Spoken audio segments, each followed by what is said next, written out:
Well, I kind of determine it by what I like, and that's not necessarily always a good thing.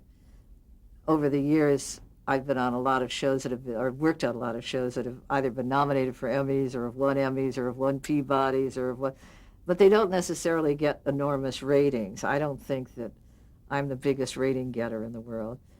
Once in a while, something like Shogun happens, and you get big numbers as well. But uh, you just try to find a property that you really like, or people. I do an awful lot of things because of the people involved. That I would do anything that John Frankenheimer did. I mean, I would just do anything because I love working with him, and it's such a thrill to be able to work with him after these years.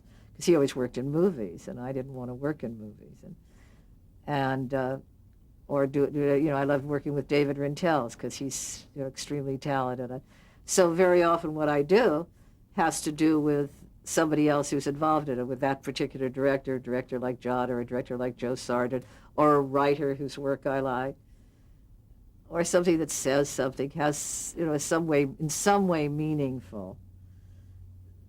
Doesn't mean it isn't entertaining, but that says something that I care about, that I feel that I can become involved in. I wouldn't be very good at doing a big action piece because I used to skip that.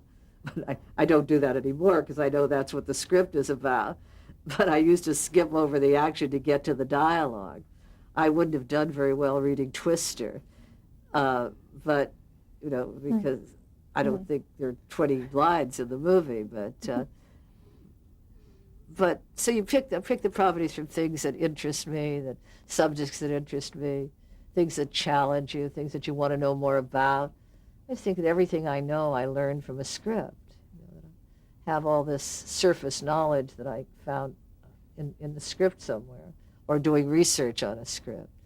So that's pretty much how I pick it, but mainly I try to pick projects where I can work with writers and directors that I think are wonderful, because that's what it's about. They're the ones who make the show. I don't make the show. I put the things together, and they make the show together with the actors. But mainly it's the director and the writer.